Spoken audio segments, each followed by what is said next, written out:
You'll probably die from hypothermia from wearing canvas sneakers in the snow. I am wearing boots today. You know how you're gonna die? Ooh, let me guess. You're gonna kill me? Did I ruin your punchline? No. Maybe. Fuck you. The Last of Us Part 2 is probably one of the only games where my opinion on it has shifted a lot over time. It's undoubtedly one of the most polarizing games in recent memory, and for a long time, my feelings towards it have been kind of in the middle. There's a lot that I appreciate about Part 2, but there's also quite a lot that I feel just didn't work as well as I think was intended, at least for me personally. And yet, it remains a game that I find myself continuing to think about quite a lot, and every so often I do replay it, like last year when it was strangely remastered for PlayStation 5, and because the franchise has remained relevant with the remake of The Last of Us Part 1, and of course the HBO television adaptation in 2023. With the recent PC release of Part 2, along with the premiere of Season 2 of the TV adaptation being very soon, I thought now would be as good a time as ever to return to The Last of Us Part 2 and discuss the things I enjoyed about both it and the original game, explore its troubled development cycle, and how I think this polarizing sequel could have been, I'm not going to say better, how it could have been a lot different, in a way that I've not really seen other people talk about. So with that said, join me on this deep dive into the beautiful but violent world of The Last of Us Part 2, mostly remastered. There will be some PS4 footage in this video, and I think it could be fun for you to try and figure out what footage is from the PS4 version. So is that everything you hoped for? Jury's still out. But man, can't deny that view. Come on, this way. It's kind of crazy to think that it's almost been 12 years since the release of The Last of Us in 2013, considered by many as the swan song title for the PlayStation 3, and a game heralded by many as one of the greatest video games of all time. The game was impressive in many ways, with its surprisingly well-focused survival horror gameplay, and graphics that were, and still are in a lot of ways, simply jaw-dropping. Ultimately, however, The Last of Us is beloved mostly because of its story, and the bond that players form for the protagonists, Joel and Ellie, as they go on a harrowing journey across the ravaged United States. Like countless people out there, it quickly became one of my all-time favorite games. Oh, this place stinks. Wood's all rotten. The development was far from smooth, however, as The Last of Us was something of an ambitious title, and not exactly something people would have expected from a studio like Naughty Dog, who had rose to fame with Crash Bandicoot, Jak and Daxter, and had just released the swashbuckling sequel, Uncharted 2 Among Thieves. After the completion of Uncharted 2, the studio was split into two teams, one led by creative director Amy Hennig, focused on Uncharted 3, and the other led by game director Bruce Straley and creative director Neil Druckmann on what would eventually become The Last of Us. With The Last of Us being a brand new IP, this essentially meant a complete creative reset for the team who had been building a sense of momentum having just made two Uncharted games, as now they were working with a new world, new art, new technology, and had to design new game systems to create an enjoyable experience. Well, you know, as enjoyable as a post-apocalyptic game can be. Everything's cool. This place is not creepy at all. The core conceit of the game was that it was kind of like a post-apocalyptic version of the 2001 PS2 title, Echo, along with more than a little bit of influence from one of the best games ever made, that being the original Resident Evil 4. Much of the struggle Naughty Dog faced when developing the game was in trying to achieve a balance between the story and the gameplay, with Bruce Straley really pushing to ensure that the story was always informing the gameplay, and that players experienced as much of the story as possible during gameplay, something which proved difficult due to the fact that the story was constantly evolving throughout production. This led to various iterations to the design across the development, like with Ellie becoming a more active participant during gameplay and helping Joel during crucial moments in combat, which went a long way with you growing to like Ellie and building that father-daughter relationship with Joel. By and large, they were very successful in making the players feel that bond grow, and as I said, I think The Last of Us was a surprisingly good survival horror game, but there were still some quirks, particularly regarding the AI. Ellie's AI is a bit infamous for how she doesn't alert enemies, leading to some amusing but immersion-breaking moments where she'll run past a guy with a shotgun who doesn't so much as bat an eye at her. Even though this was an intentional design choice to alleviate player frustration from Ellie accidentally ruining their stealth run, it still looks rather silly. This was likely in response to the still ongoing narrative that Ashley's AI in Resident Evil 4 was bad, when I've always asserted that the backlash against escorting Ashley is a pure skill issue, as her inclusion into the gameplay was a test to see how well the player had mastered the game's combat design, namely that you're not meant to stand still for very long and you always need to keep moving. What's gonna happen to us? Don't worry. We got into this mess, we can get out of it. The other quirk was a memory limitation on the aging PS3 hardware, in that the game could only handle having a few active NPCs at any one point, meaning that while a combat encounter might have a high enemy count, only a handful would actually be hunting for you, usually the ones in the closest proximity to the player. Naughty Dog would take many of the lessons learnt from The Last of Us and implement them into 2016's Uncharted 4: A Thief's End, with a lot more emphasis on the partner AI systems, along with greatly improving the game's stealth systems, as the first 3 Uncharted games had a rather annoying quirk in that once you were spotted during a combat encounter, every enemy would become aware of your location, and it would then be impossible to return to stealth. The Last of Us introduced different alert states for human enemies, meaning they could lose track of you if you stayed out of sight for long, which greatly improved the combat of Uncharted 4, and really pushed the designers to create much bigger arenas that afforded the player opportunities to be able to return to stealth and catch their breath if things started going pear-shaped. And the gang's all here. So when The Last of Us Part 2 was revealed at the end of 2016, the prospect of a sequel was an exciting and interesting talking point. How would Naughty Dog follow on from what many considered to be a perfect ending in the first game? How would the technology and the lessons that were learnt from Uncharted 4 influence the design of the second game?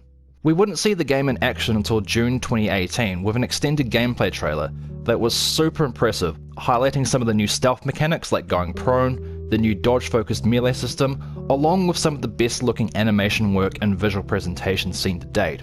As the game got closer to release, it was hard not to be impressed as more footage of the combat was showcased, along with promises that this would be Naughty Dog's biggest and most ambitious game to date, which it most definitely was in a few ways. And then the game finally launched in June 2020, in a year that had already had some big releases despite the pandemic, like Doom Eternal and the remakes of Resident Evil 3 and Final Fantasy VII.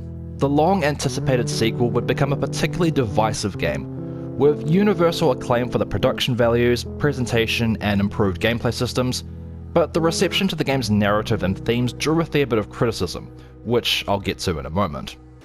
See, there's a sequel. Wasn't as good. The Last of Us Part 2 picks up 5 years after the first game, and in a somewhat controversial twist, sees you playing as Ellie and Abby, as the game tries to explore the themes of revenge and the cycle of violence, with the inciting incident being the brutal murder of the first game's protagonist, Joel, at the hands of Abby. The game is essentially split into 2 campaigns in Part 2, that, while utilising a lot of the same core systems in the game design, feel like quite different experiences. Ellie's campaign feels a lot more stealth-orientated, and more in line with the style of the first game, whilst Abby's combat encounters feel a lot more in line with the design of Uncharted 4, due to the much larger scale of the arenas and the focus on set pieces, along with her physicality and different weapon set. The sequel introduces a number of new features into the core gameplay loop, most notably an overhauled melee system and a dodge mechanic, which takes advantage of some very impressive motion matching technology. Interestingly, this dodge mechanic was prototyped during the development of the first game, along with the ability to block attacks, which was cut due to issues that arose revolving the camera system, the number of enemies required to make that kind of melee system worth it, remember that only a small number of NPCs could be active at a time, and just not being able to find a middle ground between how hard or easy it was for blockable attacks to be telegraphed.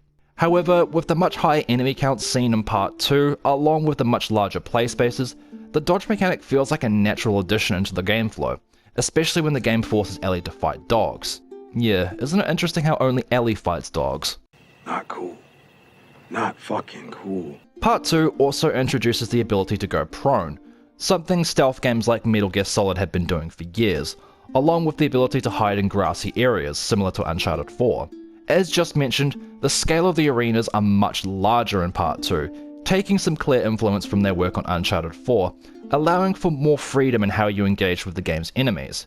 There were also significant improvements made to the human AI, with the number of active NPCs being drastically improved over the original, as well as the fact that once enemies entered into an alert state, unlike the original, they would remain active in their search for you indefinitely, even if you managed to break line of sight, which is a lot more realistic.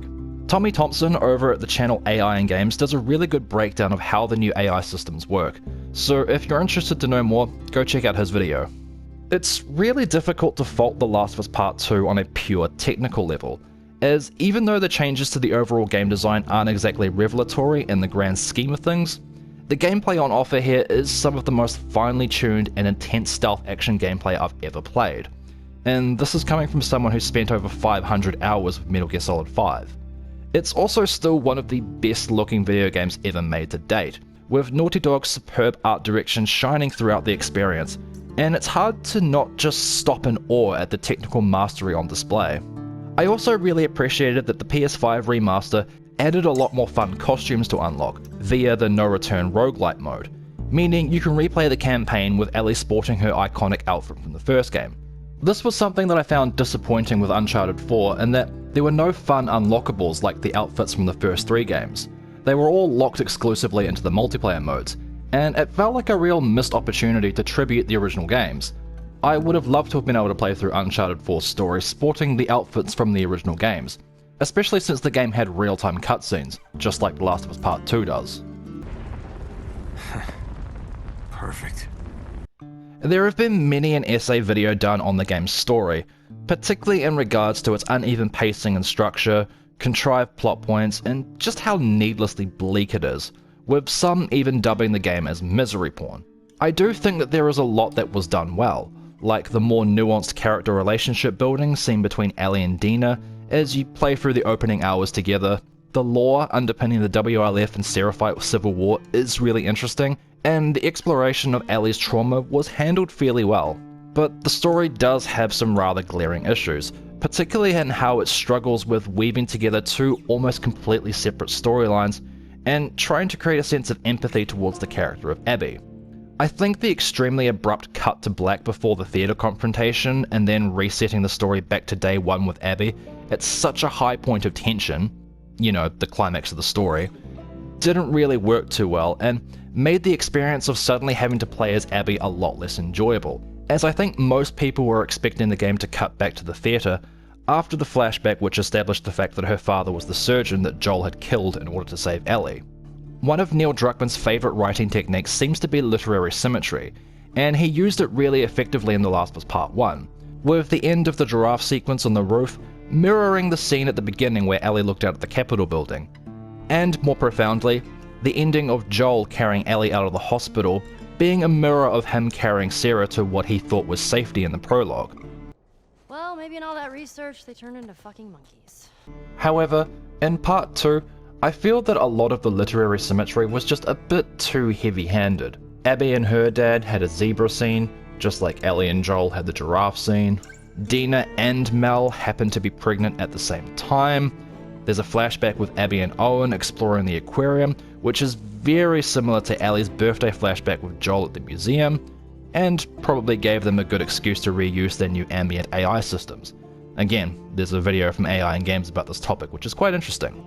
They even go as far as to try and make Abby and Lev be an analogue for Joel and Ellie, while also seeming to forget that Ellie and Joel's relationship was developed over the course of an entire game, which spanned an entire year as they journeyed across the United States.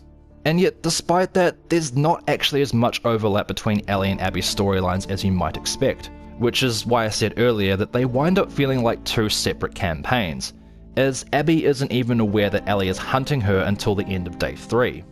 That's not to say that I don't like Abby's campaign. I think there is a lot about her story that is quite interesting, both thematically as it explores how the cycle of violence has affected her, being a soldier in the WLF, and her relationship with Owen being a cost of that, even though it's evidently clear that Owen still loves her.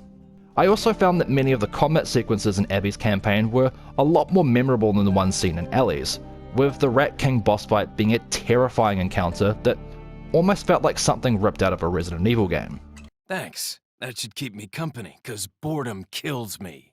However, I think the reason that a lot of people found it hard to sympathize with Abby's half of the game ultimately is because of just how attached they were to Joel and Ellie, which I think says a lot about how profound of an impact the first game had on so many people. I mean, during one of the few times the stories overlap in the hospital, during my first playthrough, I was just looking around at everyone there like, you're all gonna die really soon. That's pretty smart, Ellie.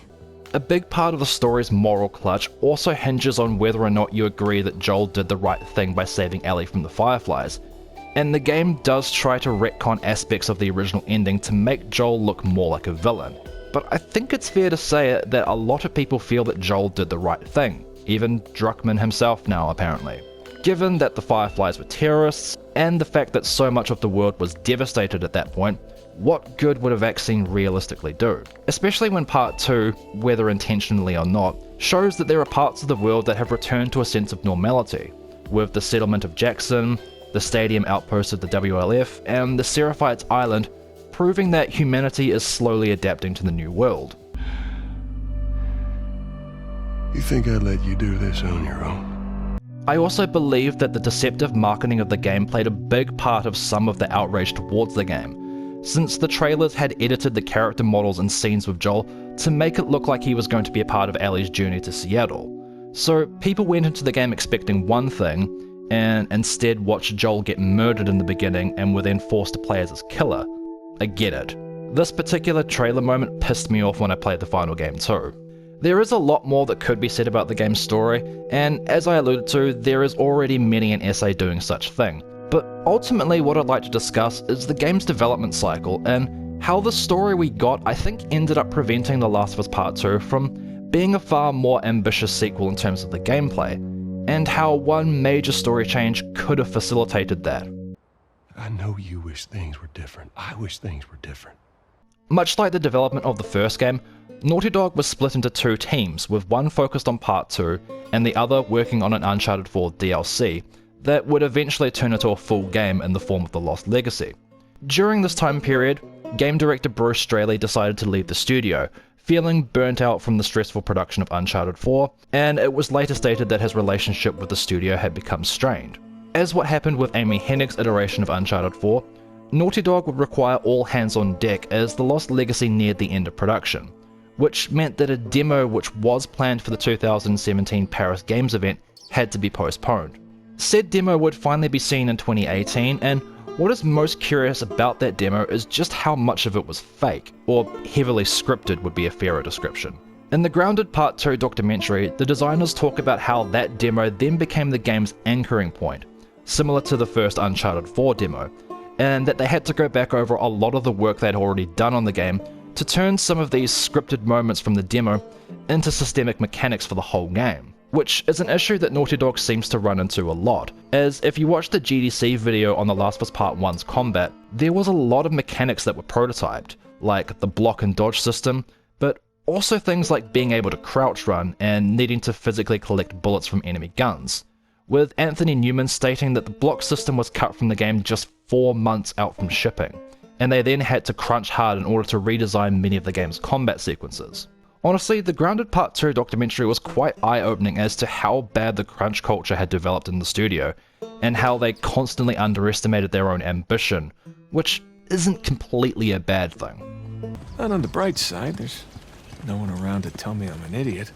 By this point, the story had also taken a more cohesive shape, and it had been established that there would be 2 playable characters, which required even more work to make Abby feel like she was a very different character and not just a reskin of Ellie, with completely different animation sets, new weapons, and more of a focus on larger scale encounters and set pieces. But because of the way that the story took shape, with 2 protagonists and just the sheer scope of the tale they were trying to tell, this also resulted in a reduced sense of ambition with a lot of the core game design that they had prototyped in the early stages of development, and, in my opinion, makes The Last of Us Part 2 feel a lot less of an evolution from Uncharted 4 and The Lost Legacy than it could have been, as while there are significant changes and upgrades made to the sequel's combat and it is very engaging, it's still very similar in design to the first game.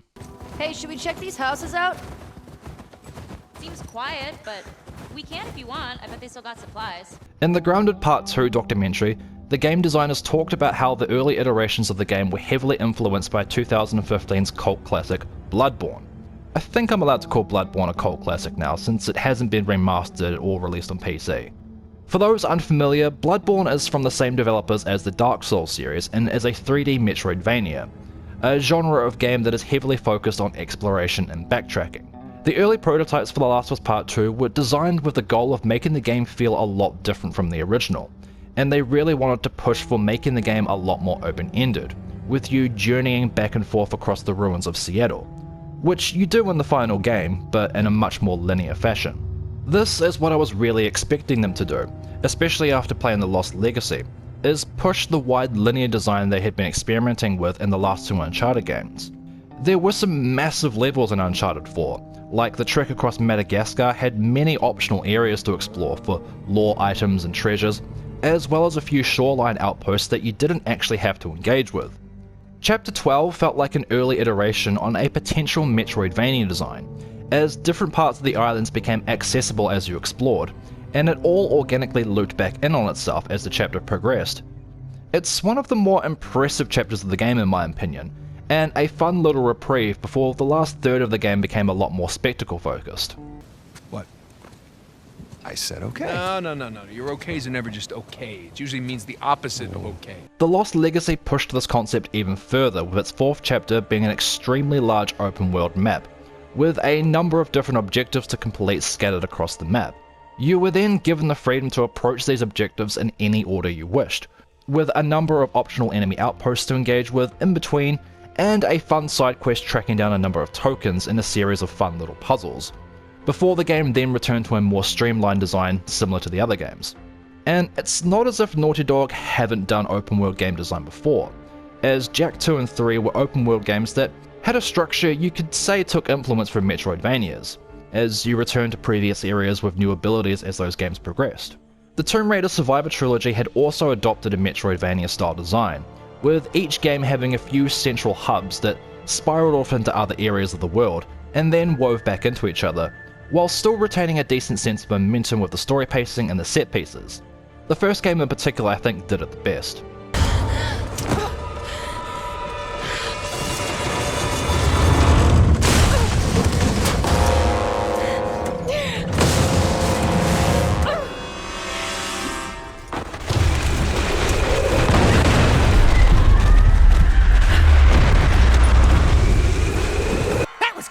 Do it again. Now, if you've played The Last of Us Part 2, I know you're probably thinking, but there is open world design in the game, in Ellie's Day 1, and you're correct. However, it's only in Ellie's Day 1 where this more open-ended design is featured in the game, and the open world downtown area of Seattle feels more like a token open world inclusion more than anything else. It's not even as big as some of the levels in Uncharted 4, and pales in comparison to the India map of The Lost Legacy. Although I did really enjoy the later wide linear nature of Ellie's Day 1, as you had to avoid or engage with a number of WLF patrols through the streets as you indeed a major escape from the school. It kind of reminded me of the wide linear design we saw in the original Crysis, where missions were structured in a linear fashion, but the maps themselves afforded a lot of player freedom to wander off the beaten path to take on enemy outposts and find supplies, or to try and avoid patrolling enemies altogether. Honestly, if you still haven't played Crysis and you take nothing else from this video, go out and buy a copy of Crysis, it's still a fantastic game. But then the rest of the game just isn't really like this, and it retreats back into a more strictly linear design, similar to the first game. Jesus. These must be the scars. The combat arenas are massive, this is true, and this is where you can really see the influence from Uncharted 4 as I mentioned, and the game truly shines with its combat. And as I said, the big reason for this reduction in scope for the gameplay is because of the ambition with the game's story. So how would you change the story in order for these Metroidvania inspired ideas to work? I think the answer would be to remove Ellie and Joel from the story entirely, and make Abby's story a completely standalone experience. Hear me out. I said okay. No. Your okays are never just okay. As I said earlier, a big part of why Abby's story failed to resonate with some people is because of how attached they were to the story of the original game, which immediately alienated her and her friends from coming across as likable or sympathetic. I mean, I think the vast majority of the characters in the WLF are assholes anyway, but regardless. Having this connection to Ellie and Joel unfortunately just ends up tainting the storyline. As I alluded to earlier, it's kinda hard to buy into Abby's redemption through Lev because it takes place over such a short time period. But if you completely divorce Abby's story from Ellie and Joel, there is still a rather fascinating story left to tell that explores many of the themes that Druckmann was trying to tackle, like the cyclical nature of violence and how it ruins people. The relationship between Owen and Abby really effectively communicates that. We saw how they grew apart as Abby's rage started turning her into a cold-blooded killer, while he was becoming apathetic and disillusioned over a civil war that he didn't care about. Her father could still be dead, but it could have just been because of a Scar attack on an outpost, or if they really had to connect her to the first game, she could have just been one of the displaced Fireflies that were picked up by the WLF after Joel rescued Ellie. This also would have allowed for the WLF civil war of the Scars to be explored a lot more thoroughly, as during Ellie's campaign it's merely a background thing outside of the few times she encounters the Scars herself, and it was hard to find a reason to care about since Ellie's primary motivation was hunting down Abby. Why would she care about some turf war? I don't know. It seems reckless. Maybe they're dumb. This reduction in scope of the story I think could have allowed for the designers to incorporate more of that wide linear and Metroidvania style design, since the story could have taken place over a longer period quite easily. Having more time would have made it easier to communicate the relationships Abby has a lot more naturally, as in the final game there is quite a lot of exposition dumping in these drawn out walk and talk scenes, which makes replays of the game a bit tiresome. Early missions of the game could have seen you out on patrol across the city, with you being able to hunt down Scar outposts as you progress to a main story objective. Later areas of the game could then be organically locked behind game mechanics like needing a grappling hook to climb something, or needing a partner to help overcome certain obstacles. There's a whole excursion in Abby's campaign to find a gas mask, which in a Metroidvania, that could have unlocked the ability to utilize the subway systems as shortcuts, as they would likely be full of spores, and you could then easily contrive a reason for why Abby's gas mask breaks, requiring her to find a new one. You can also see in the final game that the theatre and the aquarium could have at one point served as central hubs for the world to sprawl out and loop back into, similar to what the recent Tomb Raider games did. I can imagine the game even introducing side quests similar to the remake of Resident Evil 4, where you backtrack to a previous area and encounter a dangerous boss-type enemy, or a group of infected that have wandered into the aftermath of an early skirmish. Would it have been a better game though? Well, that's hard to say, as I think the idea of Ellie and Joel not returning could have been a really hard sell, but I do firmly believe that focusing purely on Abby would have made for a far more ambitious game that evolved on the wide linear design of Uncharted 4 a lot more than what we saw in the final game. And then if fans really wanted Ellie and Joel back, they could have turned a few of those flashbacks of Joel into like DLC chapters or something. No, I've got a pretty keen eye for these sort of things. Not so keen with this one. With pretty much every Naughty Dog game I've researched thus far, as I did a retrospective on the PS2 Jak and Daxter games last year, which you should all really check out, it's kind of a miracle that we even got the game that we have with The Last of Us Part 2, as the studio does seem to struggle with its own ambition and setting realistic deadlines, all things which contributed in some way to a lot of the things I've discussed in this video about the game design, and how I personally feel that it was a bit of a step back from the evolution seen in their previous efforts with Uncharted. It is interesting to note that Neil Druckmann has teased that a potential Part 3 could be very disconnected from the first two games, which is essentially what I've just argued that this game should have been, a standalone experience. And apparently their upcoming game Intergalactic is said to be taking some influence from 2022's Elden Ring, from the same developers as Bloodborne, which actually has made me more interested in it now, because that first trailer really did nothing for me. Anyway, this has been my re-examination of The Last of Us Part 2, a game that has taken me a long time to come to terms with.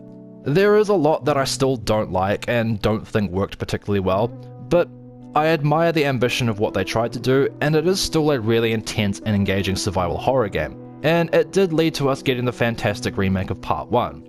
I am interested to see how the HBO show adapts the story of Part 2, as I think the TV format could force some structural changes that could improve the narrative significantly, and I'm very excited to see Caitlin Dever in the role of Abby. But that's enough from me. I hope you've enjoyed my perspective on The Last of Us Part 2, and I hope you can see where I'm coming from, as this is bizarrely still a very heated game to discuss online. Don't love it, I don't hate it, please go watch my Jak and Daxter video.